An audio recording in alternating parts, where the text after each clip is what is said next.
큰 영광을 받으신 줄로 믿습니다. 우리 사랑하는 성도들이 신앙생활을 하시면서 뭐 특별한 일들을 경험하시는 그런 성도들도 계시죠.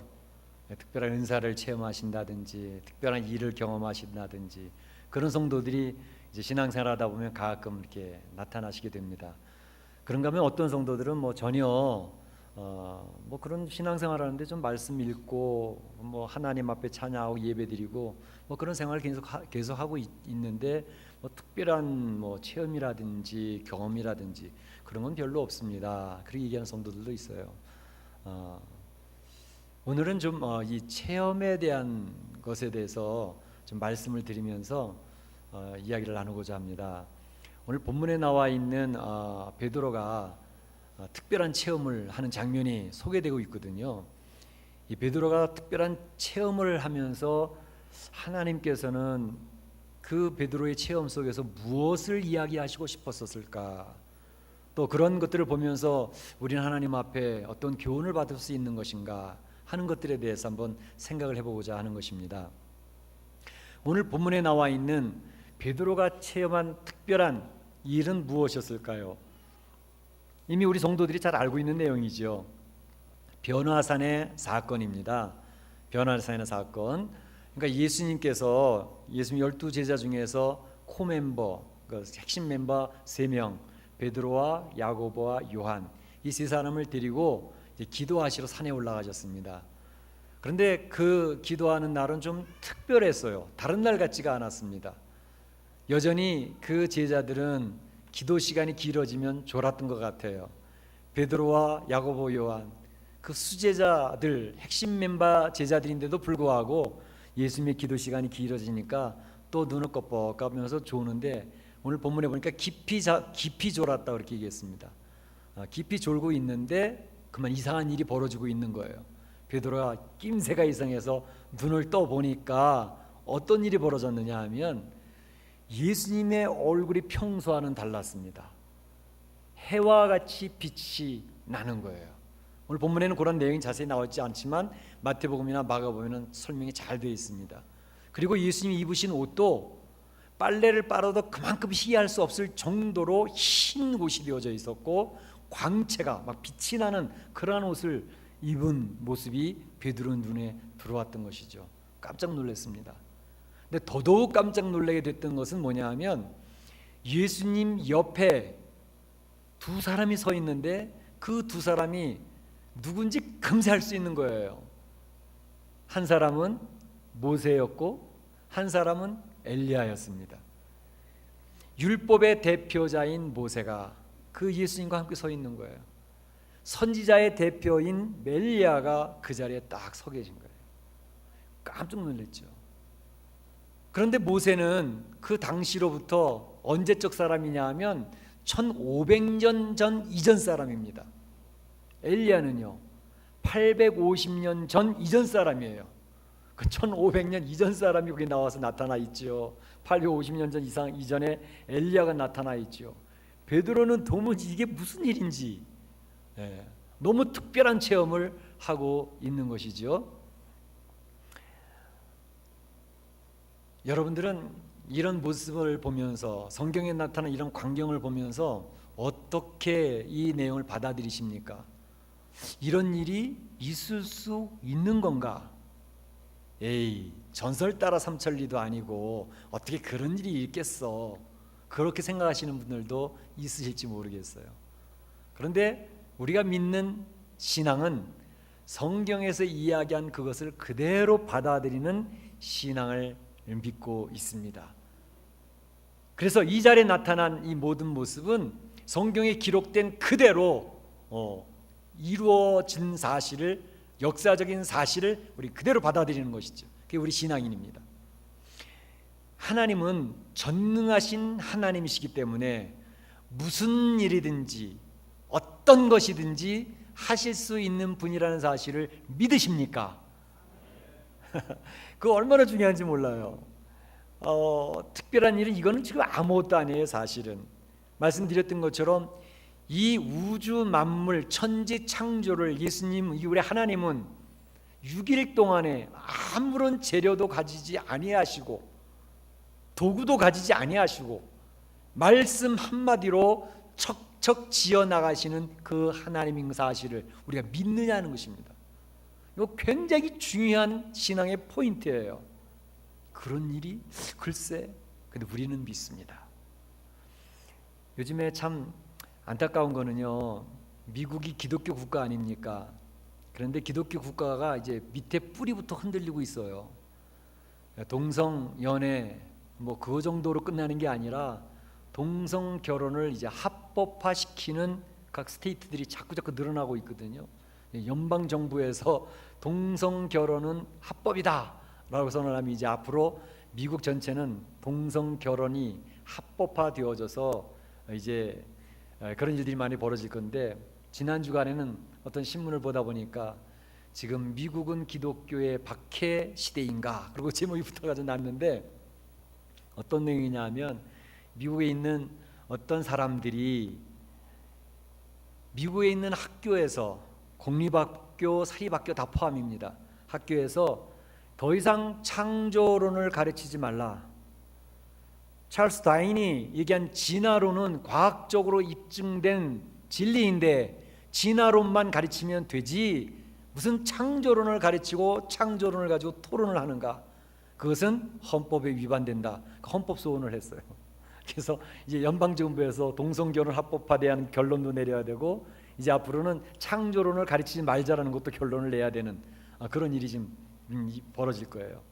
그 미국의 백악관 사이트에 이제 창조론을 가르치지 말라라고 하는 그러한 서명하는 운동이 지금 15,000명이 서명을 했습니다.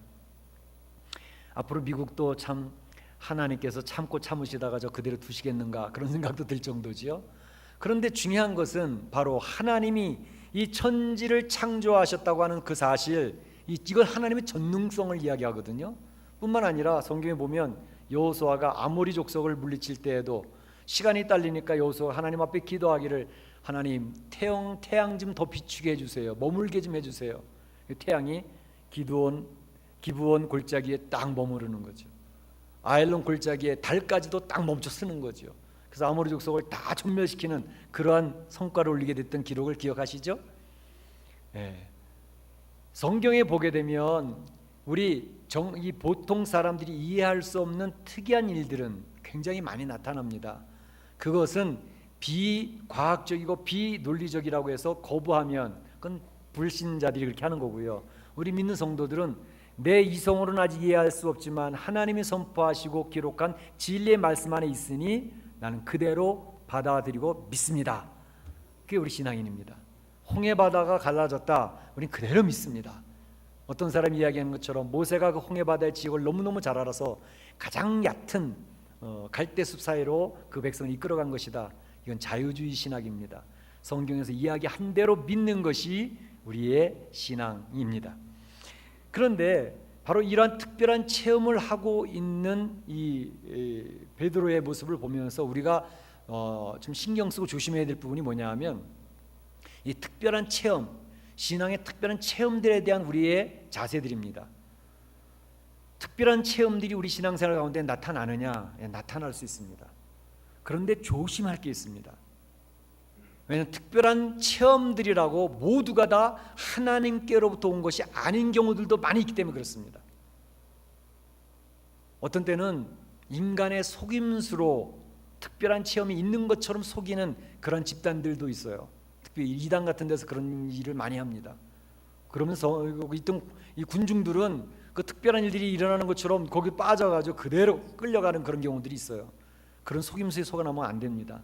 또 한 가지는 속임수가 아니라 하더라도, 하나님의 영의 역사가 아니라 하더라도 이 영의 세계가 있기 때문에 하나님의 영이 아닌 다른 거짓 영들의 역사들이 있기 때문에 특별한 영적인 일들이 벌어질 수도 있습니다. 요즘에 미국에서 헐리우드에서 만든 영화들 대부분 보세요. 희귀한 일들이 많잖아요. 그런 것들이 실제로 일어날 수도 있습니다. 그러니까 분별해야 될 것은 하나님께서 우리 성도들에게, 우리 사람들에게 이성을 주셨기 때문에 이성을 가지고 잘 분별해낼 수 있으셔야 됩니다. 인간의 속임수로 특별한 일들이 벌어지고 있는 것인지, 아니면 하나님의 역사가 아닌 거짓 영의 역사로 특별한 일들이 벌어지는 것인지, 종말 때는 그런 일들이 많이 벌어질 것입니다. 그러니까 무조건 특별한 체험이라고 해서 막 우르르 몰려 따라다니면 안 됩니다. 그러나 하나님이 주시는 특별한 체험들과 경험도 있을 수 있습니다. 하나님 전능하신 분이기 때문에. 그럴 때는 하나님 주시는 은혜를 기억을 하고 감사하고 찬양하는 그런 우리의 태도가 필요하지요. 또 한 가지 우리가 조심해야 될 것은, 우리 사람들은 하나님은 영이시기 때문에 보이지 않아요. 그러니까 신앙생활 하면서 보이지 아니하는 하나님을 자꾸 경험하려고 하는 그러한 심리적인 반응들이 있어요. 그래서 우리의 오 감각을 통해서 그 하나님을 보고 싶어하고, 느끼고 싶어하고, 타치하고 싶어하고, 맛보고 싶어하고, 듣고 싶어하는 그러한 이 체험들을 자꾸 추구하는 그러한 신앙으로 나가는 경우들도 있습니다. 하나님의 역사하셔서 그런 경험을 주실 때는 괜찮아요. 왜냐하면 이런 특별한 경험들은 하나님의 주권적인 사역이기 때문에 하나님이 원하시는 때에 원하는 장소에서 특별한 체험이나 경험들을 성도들에게 해 주실 수 있는 전능하신 하나님이 맞습니다. 근데 하나님이 원하실 때 하시는 것이지, 우리 성도들의 신앙이 그런 특별한 오감각으로 신비적인 체험을 추구해 나가는 것은 지양해야 됩니다. 신비적인 체험 하나 주시면 맞는 거지만 그것을 따라가고 추구하는 것은 조심해야 돼요. 유대인들은 그런 표적들을 많이 구했어요. 이적을 구하고 표적을 구하고, 눈을 좀 뭐 좀 보여주십시오. 뭔가를 확실히 보이지 않는 하나님이 보이게 역사 좀 해보십시오. 그렇게 해서 그걸 따라가는 유대인들이 많이 있었습니다. 그때 예수님의 대답이, 유대인들은 표적을 구하나 내가 너에게 보여줄 표적은 요나의 표적밖에 없느니라, 이렇게 말씀하셨어요. 요나의 표적 잘 아시죠?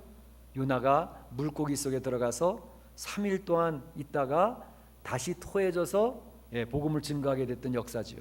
그것이 대표하는 상징은 뭐죠?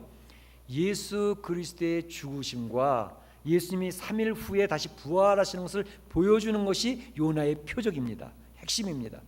그러니까 예수님이 성도들에게 알려주는 내용은 뭐냐 하면, 이런 신비적인 체험을 추구하는 것, 그것을 따라가지 말고 예수 그리스도의 십자가의 죽으심과 부활하심에 대한 이 표적을 추구해야 하고, 그 표적을 마음에 담고 있어야지 다른 표적들을 따라가는 그러한 것을 하는 것은 바람직하지 않다는 것을 알려주고 계신 교훈이었죠.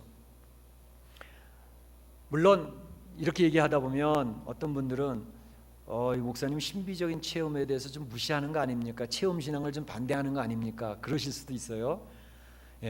우리 장로교회에서 체험 신앙을 많이 이야기하지 않지요. 그렇지만 무시하는 것은 절대 아닙니다. 장로교회에서 이야기하는 체험 신앙이라고 하는 것은 어떻게? 말씀을 중심으로 한 체험 신앙입니다. 말씀을 중심으로 한 체험 신앙이라고 하는 것은 뭐냐면, 하나님은 살아계신 분이기 때문에 지금도 성령님을 통해서 성경에 있는 말씀을 우리에게 계속 알려주셔요. 그러니까 성령님께서 이 말씀을 가지고 나에게 계속 말씀하신다는 거죠. 일관성 있게 나에게 계속 말씀하시는 것으로 우리에게 하나님의 뜻을 알려주실 때가 많습니다. 때로는 설교 말씀을 통해서 내가 지금 들어야 될 내용, 우리 한 주간 동안 살아가야 될 내용을 알려주실 때도 있습니다. 어떤 때는 우리 가정에 되어지는 일들을 통해서, 우리 살아가는 환경들을 통해서 하나님 우리를 인도해 나가시는 그런 일들이 있어요. 그래서 우리에게 말씀하실 때가 있어요.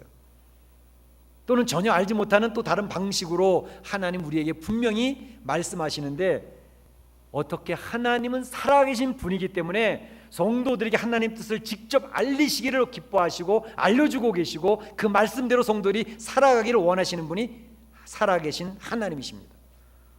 그렇기 때문에 말씀 중심의 체험이라는 것은 뭐냐면, 성령님을 통해서 나에게 주시는 말씀들을 내가 잘 들을 수 있는 훈련을 해야 됩니다.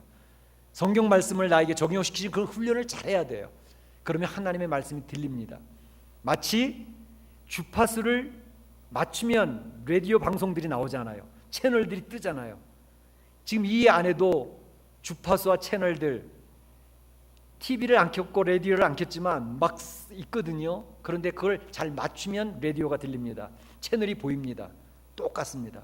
하나님은 지금도 나에게, 우리에게 계속 말씀하시는데, 하나님의 이 말씀에 내가 주파수를, 마음의 심령의 주파수를 잘 맞추면 주의 음성이 들립니다. 내가 어떻게 하기를 원하시는지 그 뜻을 알게 됩니다. 성경을 통해서, 또 설교를 통해서, 주변에 일하는 환경을 통해서, 나의 자녀들을 통해서, 나의 부모를 통해서 나에게 이야기하시는 하나님의 말씀이 일관성 있게 들려지는 게 있어요. 근데 그 말씀을 들었을 때, 듣는 훈련이 잘 돼서 잘 들려지기 시작을 하면 그 말씀을 따라가는 삶, 그러니까 순종하는 삶을 살아가면 하나님의 역사가 체험이 되어집니다. 얽히고 설켜있던 문제들이 희한하게 풀어주는, 내가 손 하나 깜짝 안 했는데, 내가 그 사람을 설득시킨 것도 아닌데 하나님이 보니까 그 사람 마음을 풀어주셔서 얽혀있던 문제가 풀어져요. 그 경험이에요. 사업이 막 무너져가고 있는데 하나님 말씀을 들으면서 조용히 기도하고 주의 음성을 기다리고 어떻게 할 것인가를 내가 주의 음성을 따라서 따라가고 있는데 꽉꽉 막혀있던 사업의 문제가 희한하게 풀어져 갑니다. 그 하나님을 경험하는 모습들이에요. 우리 사랑하는 성도들은 말씀을 중심으로 한 체험신앙이 있기를 주의 이름으로 축원합니다. 축복합니다. 이게 중요해요. 그러면 우리 주님이 살아계셔서 나의 삶을 인도하셨다고 입으로 시인하고 간증하고 감사하고 찬양하고 경배하는 거, 예배를 드리는 거, 우리 하나님 얼마나 기뻐하시는지 모릅니다. 그런 체험신앙이 있기를 바랍니다. 그런데 오늘 이 특별한 경험을 베드로에게 주시는 이유가 무엇일까 하는 것을 생각해 보는 거예요. 왜 이렇게 특별한 일이 벌어졌을까? 베드로에게 보여주실까? 우리 지난주의 말씀을 혹 기억하시나요? 지난주에 예수님이 베드로에게 물었던 것이 있습니다. 나를 누구라고 그러느냐? 베드로가 신앙 고백을 100점짜리 신앙 고백을 했습니다. 주님 그리스도시요 살아계신 하나님의 아들이십니다. 예수님의 미소를 머금고 너무너무 기뻐하시면서 바요나 시몬아 내가 복이 있도다 그러시면서 얘기하셨던 게 뭐예요? 그런데 내가 이제 며칠 안에 있으면 죽어야 돼. 내 죽는 걸로 끝나는 게 아니라 다시 살아날 거거든. 그러니까 너희 너무 낙심하고 실망하지 말어. 그래 얘기를 했어요. 베드로가 깜짝 놀라가지고 무슨 말씀을 그렇게 하십니까? 절대 돌아가시도록 내버려두지 않겠습니다. 베드로의 그 충성심을 보세요. 근데 예수님이 대뜸 사단아 내 뒤로 물러가라 이렇게 말씀하시죠. 아니 예수님 지켜주겠다는데 사단이래요. 틀리죠? 예수님이 네가 하나님의 일을 생각지 아니하고 사람의 일을 생각하는도다. 그러니 사단이 너를 도구로 사용하고 있지 얘기하시는 거죠. 우리가 충성이라고 하는 단어도 생각해 볼 것은 내가 열심을 다해서 내가 이렇게 해서 하나님을 도와드려야지, 교회를 도와드려야지. 그 마음의 중심은 제가 알겠어요. 그런데 그런 일들이 종종 하나님 뜻을 딱 막을 때가 있다고 하는 사실인데, 인간의 뜻을 펼치기 때문에 하나님 뜻이 이루어지지 아니하고 방해가 될 때가 있다는 것이죠. 충성이라고 하는 것은 하나님의 뜻을 먼저 알아야 됩니다. 하나님의 뜻을 분별하고 하나님이 나에게 어떻게 하기를 원하시는구나 하는 것을 발견하고 하나님이 원하시는 뜻대로 살아드리는 것이 충성입니다. 하나님이 나를 통해서 하고 싶어하는 일을 찾아내서 그것을 위해서 이 어렵고 힘들어도 해나가는 것이 충성입니다.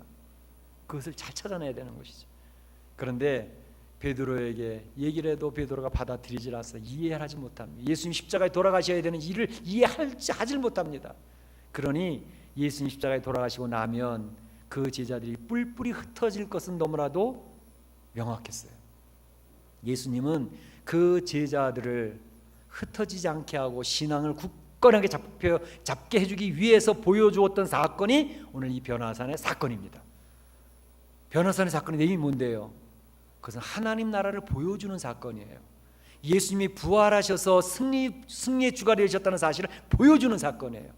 모세가 나타나고 엘리야가 나타나서 예수님이 올게 해같이 빛나고 그 옷이 광채로 빛나는 것은 하나님 나라를 보여주는 사건이었다고요. 마가복음 9장 1절에 보면 예수님이 그 제자들이 얘기하십니다.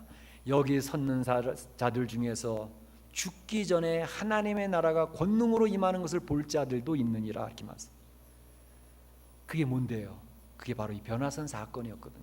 하나님의 나라가 권능으로 임해서 그 하나님의 나라에 있는 모세도 내려오고 엘리야도 내려오고 예수님의 부활의 승리의 주가 되셔서 하나님 나라에 계시는 것을 그 제자들에게 보여주심으로 말미암아 예수님은 죽음으로 끝나는 게 아니라 승리의 주가 되신다는 것을 보여줘서 혹시 예수님이 죽고 난 다음이라도 그 제자들이 흩어지지 않게 하려고, 그 신앙이 흔들리지 않게 하려고 그것을 보여주신 거예요. 우리 예수님 얼마나 배려하시는 분입니까? 우리 성도들 한 명 한 명을 너무너무 배려하셔요.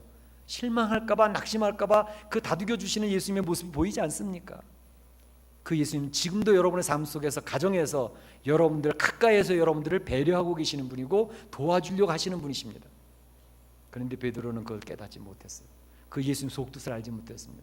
무슨 부시시시 떠서 보니까 놀라운 일이 벌어졌어요. 황홀합니다. 그가 고백했던 건 뭐예요? 주님, 우리가 여기 있는 게 좋사오니 초막 셋을 짓겠습니다. 여기 있게 해주세요. 예수님의 뜻을 깨닫지 못하니까 그의 결과는 어땠습니까? 예수님 십자가에 돌아가신 다음에 그에게 나타났던 현상은 나 다시 물고기 잡으러 갈래. 이제 예수님 따라다니는 건 난 안 해. 나는 내 옛날 삶으로 살아갈 거야. 그 또는 실패하는 모습으로 나타나잖아요. 예수님이 그렇게 배려하시고 그 메시지를 그렇게 주셨구만. 그 메시지 속뜻을 깨닫고 붙들지를 못하니까 실패하는 삶이죠. 절망하고 낙심하는 삶이죠. 그래서 하나님께서 여러 가지 체험들을 우리에게 주실 때 그 속뜻은 하나님의 뜻을 잘 깨닫는 거예요. 나에게 주신 말씀을 잘 붙들고 있으면 승리할 수 있는 성도들이 되지만, 하나님이 주신 속뜻을 깨닫지 못하고 특별한 체험했다고 그냥 즐거워만 하고 있으면 무너지는 거죠. 그런데 감사한 것은 오늘 이 실패한 베드로를 다독거리시는 예수님의 모습이 보입니다. 실패하고 좌절하고 낙심하고 물고기 잡으러 가겠다고 했던 베드로를 예수님은 인내하시면서 기다려 주셔요. 그리고 그를 양육시키셔요. 그래서 이 베드로의 실패 경험, 쓰라린 그 아픔 실패의 경험을 하나님은, 예수님은 선한 것으로 바꾸어서 그가 하나님의 일을 하는데 귀한 경험으로 만들어 주시는 것을 볼 수 있습니다. 베드로의 마지막 서신을 보게 되면 그것이 정확하게 잘 나타나 있어요. 베드로의 마지막 서신은 베드로 후서입니다. 순교하기 바로 직전에 보낸 편지예요. 예루살렘 교회 지도자들을 한 명씩 두 명씩 잡아 죽이는 것을 보면서 베드로는 내가 죽을 때가 가까웠구나 생각을 하면서 그의 제자들을 모읍니다. 성도들을 불러 모읍니다. 모아서 그 성도들 앞에서 이야기하는 것이, 내가 죽더라도 여러분에게 기억할 것을 하나 얘기하고 싶은 게 있다고. 내가 죽더라도, 내가 떠나고 없어진다 하더라도 나를 바라보고 나를 의지하고 있던 성도들아, 절대 낭망하지 말고 실망하지 말고 힘을 내서 신앙을 꼭 지켜야 돼. 원형 경기장에서 사자밥이 되더라도 그 신앙을 무너뜨리면 안 돼 라고 이야기한 내용이 뭐냐면 베드로 후서 1장 15절에서 17절 말씀입니다. 이 변화산 사건을 가지고 다시 그들을 교육시키고 있는 것을 볼 수 있습니다. 제가 한번 읽어드릴게요. 잘 들어보세요. 나의 떠난 후에라도 필요할 때는 이런 것을 생각나게 하려 하노라. 우리 주 예수 그리스도의 능력과 강림하심을 너에게 알게 한 것이 공교히 만든 이야기를 조춘 것이 아니요 우리는 그의 크신 위엄을 친히 본 자라. 변화산의 사건의 내용을 그 제자들에게, 그 성도들에게 일깨워주면서 우리가 변화산에서 예수님의 변화와 모세와 엘리야 나타났던 하늘나라의 영광을 우리는 봤어. 예수님은 승리하신 주님이시야. 저들이 우리를 원형 경기장에서 죽인다 할지라도 우리는 승리의 주를 모시고 승리할 존재들이야. 이 얘기를 하는 것입니다. 그가 실패했던 경험이 그의 노년의 삶 속에서 예수님의 원래 이야기해 주시고자 싶었던 그 속뜻을 깨닫고 그 뜻을 가지고 똑같은 예수님의 심정을 가지고 그를 바라보고 있는 많은 성도들을 격려하고 힘을 주고 낙심하지 말라고 이야기하고 있는 베드로의 모습에서 우리는 전율이 느껴지지 않습니까? 와, 베드로의 이렇게 변화된 모습. 저는 이것을 보면서 그런 생각을 해봐요. 우리의 모습이 베드로 같지 않았느냐.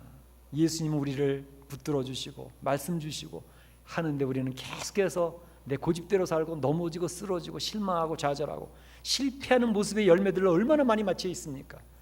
그런데도 불구하고 예수님은 우리를 끝까지 인내하시면서 예배하는 사람으로 예배 자리에 참여하게 하시고, 그리고 우리를 양육시키시면서 너는 지금 현재 실패하고 있지만 그 실패의 경험들조차도 선한 것으로 내가 바꾸어서 사용할 거야.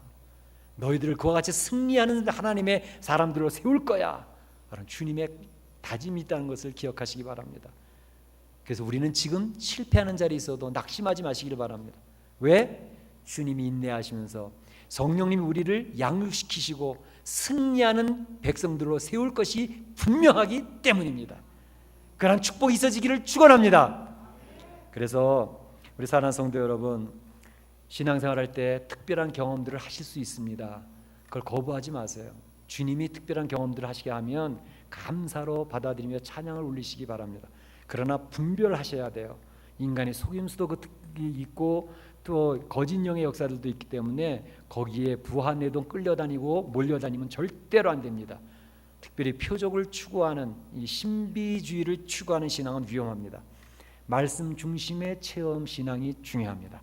하나님 말씀을 듣고 그 말씀을 순종하는 삶을 통해서 하나님이 나의 가정과 사업과 일터를 어떻게 이끌어 가시는지를 경험하면 신납니다. 하나님이 정말 살아계시는구나, 예수님이 나의 삶을 이끌어 주셨구나, 신나는 경험들을 꼭 하셔야 됩니다.